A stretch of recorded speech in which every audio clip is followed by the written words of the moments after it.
Assalamualaikum warahmatullahi wabarakatuh. Anak-anak yang ibu sayangi, pada kali ini kita belajar yaitu pelajaran tematik. Kita sudah masuk pada tema 9, yaitu Kayanya Negeriku, subtema 1 tentang kekayaan sumber energi di Indonesia. Pembelajaran pertama, air dan listrik, kelas 4 semester 2 tahun pelajaran 2019-2020, SDIT Al-Barkah 03 Cikarang Utara. Lanjut, pada pagi hari ini kita membahas pelajaran tentang bab air dan listrik. Air dan listrik itu sangat besar sekali manfaatnya dalam kehidupan manusia. Kemarin kalian sudah praktek ya, manfaat air dan listrik dalam kehidupan kalian sendiri di rumah ya. Kemarin sudah kalian praktek sendiri. Sekarang perhatikan di sini manfaat air dalam kehidupan manusia. Yang pertama itu masak, mencuci dan mandi. Yang kedua untuk pengairan sawah. 3 menyiram tanaman. 4 menghidupkan kincir air dan PLTA dan lain-lain. Jadi di sini adalah makhluk hidup baik manusia, tumbuhan maupun hewan sangat membutuhkan air. Perhatikan gambar di sampingnya. Anak sedang minum air, cuci tangan pakai air, akuarium, ikan juga membutuhkan air, dan sebagainya. Banyak sekali di situ contohnya ya, bisa kalian lihat sendiri. Lanjut. Manfaat listrik dalam kehidupan manusia, banyak sekali manfaatnya. Kemarin kalian juga sudah mempraktekkan manfaat listrik dalam kehidupan kalian di rumah. Banyak sekali kan manfaatnya. Tuh, seperti gambar di sampingnya ya. Yang pertama, listrik dalam kehidupan manusia untuk menyalakan lampu. Lampu kalau tidak ada listrik tidak bisa menyala. Yang kedua, menghidupkan magicom, dispenser, mixer, dan blender. Yang ketiga, menyetrika juga membutuhkan listrik. Yang keempat, menyalakan kipas AC juga membutuhkan listrik. Terakhir, menyalakan TV dan lain-lain itu membutuhkan listrik. Kalau tidak ada listrik, benda elektronik itu tidak akan bisa menyala. Seperti contoh gambar di sampingnya, anak sedang belajar. Di situ ada contohnya kipas, ada radio, ada lampu. Di situ semuanya bisa menyala karena ada listrik. Ya, paham? Lanjut. Air sebagai sumber energi PLTA. Pembangkit listrik memanfaatkan sumber energi air dengan cara mengubah energi potensial menjadi energi kinetik. Apa itu energi potensial? Apa itu energi kinetik? Nanti kita bahas di belakang. Perhatikan gambar di sampingnya. Itu adalah gambar waduk. Air digunakan sebagai penggerak turbin ya nanti itu. Jadi air itu ditampung dalam bentuk waduk atau bendungan. Lanjut. Yang dimaksud dengan energi potensial itu disebut juga dengan energi diam. Jadi potensial itu adalah diam. Apa itu potensial? Energi potensial adalah energi yang dimiliki suatu benda karena adanya pengaruh tempat atau pengaruh kedudukan dari benda tersebut.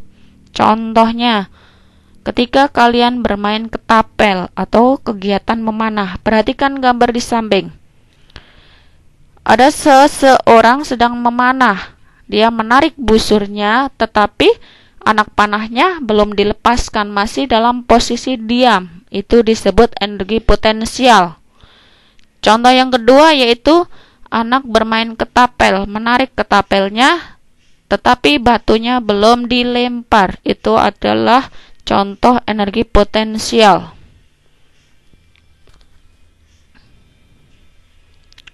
Kalian perhatikan lagi. Sekarang kita bahas yaitu energi kinetik. Ini adalah lawannya dari energi potensial. Kalau kinetik ini adalah gerak, kalau potensial itu adalah diam. Sekarang energi kinetik adalah energi yang dimiliki suatu benda karena gerakannya. Perhatikan gambar di sampingnya. Ada seseorang membawa sebuah bola dalam posisi diam. Itu adalah energi potensial. Gambar yang selanjutnya yaitu ada seseorang membawa bola kemudian dilempar atau terjatuh bolanya. Perubahan dari tangan jatuh ke bawah itu disebut energi kinetik. Paham? Energi potensial dalam keadaan diam. Energi kinetik yaitu bergerak. Paham ya? Bisa dipahami? Lanjut. Proses air menjadi sumber PLTA. Pembangkit listrik tenaga air. Air itu sangat besar sekali manfaatnya. Perhatikan gambar bendungan atau waduk. Ya, paham? Bendungan atau waduk. Bendungan di sini fungsinya yaitu untuk apa? Untuk menampung air dalam jumlah besar karena turbin memerlukan pasokan air yang cukup dan stabil. Nih, jadi ditampung di sini namanya di waduk atau bendungan. Setelah air itu ditampung di waduk, kemudian air itu disalurkan ke alat yang namanya alat itu adalah alat pipa pesat. Pipanya sangat besar ya. Itu untuk menyalurkan air ke turbin. Untuk menyalurkan dan mengarahkan air ke cerobong turbin. Jadi air dalam bendungan tadi itu lewat pipa pesat ini untuk menyalurkan air ke turbin selanjutnya. Nih, ini namanya adalah turbin. Nah, tahu kan itu turbin. Gaya jatuh air yang mendorong baling-baling menyebabkan turbin berputar. Nah, bentuknya ini, turbin ini bentuknya seperti kincir angin. Jadi air itu bisa menggerakkan turbin ini ya. Dengan menggantikan fungsi dorong, angin untuk memutar baling-baling digantikan oleh air dan memutar turbin. Setelah itu lanjut di sini. Ini namanya adalah generator. Tahu generator? Lihat di gambarnya. Itu namanya generator. Alat ini dihubungkan dengan turbin melalui gigi-gigi putar sehingga ketika baling-baling turbin berputar, generator juga akan ikut berputar. Generator memanfaatkan perputaran turbin untuk memutar kumparan magnet di dalam generator sehingga terjadi pergerakan elektron yang mengakibatkan timbulnya arus listrik. Nah, lanjut.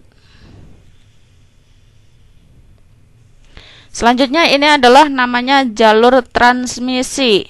Kalian sudah melihat kan itu? Itu namanya adalah jalur transmisi. Fungsinya apa? Untuk mengalirkan arus listrik dan dari PLTA ke rumah-rumah atau industri. Nah, setelah tadi dari generator kemudian dialirkan ke jalur transmisi. Sebelum listrik dikonsumsi, terlebih dahulu tegangannya diturunkan dengan transformator step down. Nah, di sini ya. Diolah dulu di sini tegangannya. Dah. Semoga ini dapat menjadi gambaran kalian ya, proses air menjadi sumber PLTA. Lanjut. Sekian dan terima kasih. Semoga bermanfaat. Ya. Assalamualaikum warahmatullahi wabarakatuh.